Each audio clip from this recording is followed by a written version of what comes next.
köy arasındaki mesafeyi şu anda burada kaçakçılık önlemleri güvenliği altında bizim yolumuz kesilmiş. Şu anda bizim köyde kalp hastası dair raporlu hastalarımız var. Bunları bize şu anda kandırıp şunu bunu diyorlar ama her şey boş. Ya sadece yaptıkları şeyler şu anda kaçakçılık şu anda yapılıyor. Tekrar hayvanlarla bu kaçakçılık devam ediliyor. Bizde sadece mağdur olan biziz. Bizim burada mağduriyetimizi gidermesinizi arz ediyoruz.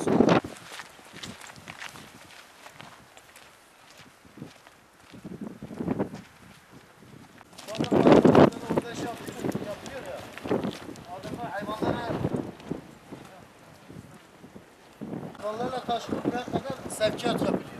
Yani kaçakçılık önlenmiş değil.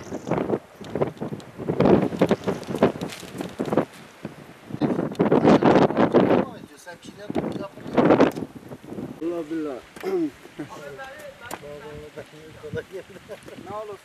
2 aydan beri şu an yolumuzu kapatmışlar devlet tarafından. Ben dilekçeyi valiliğe vermişler, yolumuz böyle biz perişan kalmışlar. Eşim kalp hastası nedeniyle biz bu hastayı götüremiyoruz. 15 günde beri biz her 15 günde bir diyaliz makinesine götürüyoruz.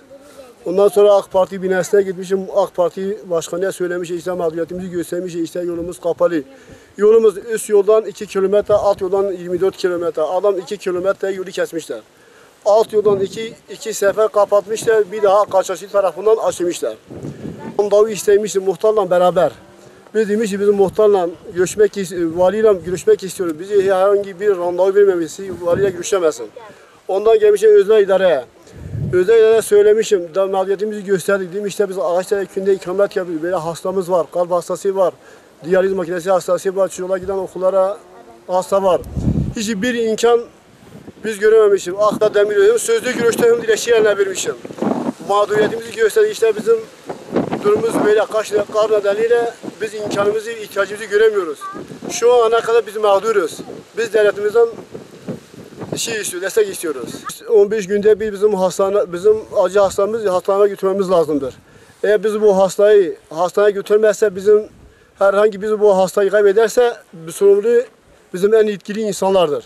Çünkü biz oraya defalarca bizi bilgi vermişiz. İlgilenen hiçbir olmamış orada.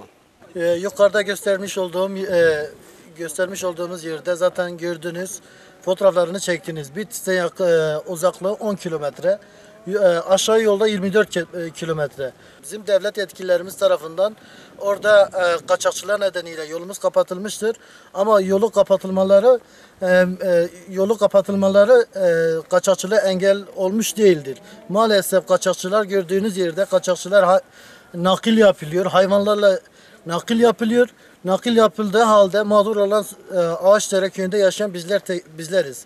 Defalarca yetkilerimize, gerekirse merkez komutanlığı, valiliğimize dilekçede bulunduk. Bizzat kendisiyle görüşme imkanını sağlamak için epey uğraş verdik ama maalesef hiç kimse bizimle ilgilenmiyor. Daha doğrusu bizimle muhatap olmuyor. Bizler Sayın Cumhurbaşkanı gerekirse Sayın Başbakanımızla her seferinde diyor biz gücümüzü milletten almışız, evet, ama maalesef bizim valiliğimiz, merkez komutanlığımız hiç kimse bizimle ilgilenmiyor. Bizim muhatabımız hiç kimse yok. Bizim burada kalp hastası dair raporlu hastalarımız var.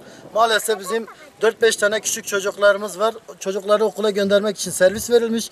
Maalesef gönderemiyoruz okula. Bizim mağduriyetimizin giderilmesini arz ediyoruz. Büyük yetkililerimizden destek istiyoruz. Bizim şu anda 2 yolumuz da kapalı. Göstermiş olduğum yolda zaten Bitlis'e uzaklığı 10 kilometre, yolun asfalt olduğu yere kadar köy uzaklığı 2 kilometre. Ama diğer tarafta 8 kilometre, bir de Bitlis'e uzaklığı mesafesi 24 kilometre. 2 yolu şu anda kapalı. Maalesef bizim herhangi bir yolumuzun açılmasını istiyoruz. Bir de bunun kış şartları olduğu için bu kış şartlarında biz 24 kilometrelik yolu kullanamıyoruz. Nedense hayvanlar var, vahşi hayvanlar var. Biz bunun için bir yolumuzun açılmasını istiyoruz. Şu anda kış geldiği için erzaklarımızı, gıda hayvanlar için herhangi bir şey yapmamışız. Biz gıdamızı temin edemiyoruz. Biz devlet yetkililerimizden bizim mağduriyetimizin giderilmesini arz ediyoruz. Köyümüz yazdan beri askeri tarafında 4-5 sefer kapanmış.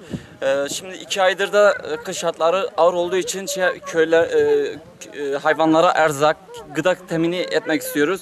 Ama bir türlü edemiyoruz. Gördüğünüz gibi yolun bozuk olduğu, hem aşağı hem de yukarı bozuk. Hayvanlar için yem temin etmediğimiz için süt keçisini 76 tane sattık. Şu an yaklaşık bir 80-90 tane keçimiz var. Onlar için gıda temin edemiyoruz. Gıda temin edemediğimiz için de mecburen de köyde ayrılmak istiyoruz yani. Yol olmadığı zaman ne yapacağız yani bu? 12 kilometre buradan caddeye gidiyoruz. Yukarıda da 2 kilometre yol var. Bu yolu yapılmasını istiyoruz devlet tarafından. Çok mağduruz yani. Bunun en kısa bir şekilde valimize iletilmesi ve yapılmasını istiyoruz. 3 tane çocuğum var. Okula gitmek için defalarca yüksek mercilerde başvurdum. Milli Eğitim'e başvurdum. Bana servis çıkarılmasını gerektiğini söylediler. Servis verilmesine dahil benim yolum tam taşımak şeyine geldiği zaman yollarımız, üst yollar kapandı. Kapandığı dolayısıyla çocuklarımı okula gönderemiyorum. Geçen sene kendi imkanlarımla çocuklarımı okula gönderildim. Mağduriyetimi ben hayvancılık yapıyorum ki Ağacadere köyünden. Hayvancılıktan dolayı ben şehir merkezine gidip ikamet yaptıktan sonra kendime bakacak kafasına sahip değilim ben. Ağacadere köyünde oturduğum takdirde 2 yolumuz şu anda kapalı. Öğrencilerim mağdur olmuş, çocuklarımı okula gönderemiyorum. Bu mağduriyetimi devlet tarafından göz önüne bulunması için ve mağduriyeti giderilmesi durumu arz ediyorum. Biz okula gitmek istiyoruz, okul okumak istiyoruz. Biz de gidemiyoruz. O yüzden biz de okumak istiyoruz. Ben Mehmet Emin Görgül'üm. Ağacadere köyünden ikametgah yapıyorum. Ben geçici köy komşusuyum. Haber bana geldi. Dediler yolu kapatıyorlar. Ben de köylülerime beraber gittik. Bizim üst rütbelerimiz var. Onlarla konuşmaya çalıştık. Ondan sonra aramızda münakaşa oluştu. Bize saldırdılar. Bana silah çektiler. Ondan sonra silah dipçiyle bana vurdular, kardeşime vurdular. Yani bizim yolumuzu gidermesini istiyoruz. Yolumuzu kesmişler işte böyle. Kaçakçılarla ilgili yolumuzu kesmişler. 4-5 kere yolu kestiler, yine kaçakçılarla baş çıkaramadılar. Tekrar yine yolu kapattılar. Yine kaçakçılar geçiyorlar yani yine katırlarla yine sırtla çekiyorlar bizim öbür tarafa. Ben hakkımda savunduğum için görevden son verilmiş. Sesleniyorum. Bana yardımcı olsunlar.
Çalışın.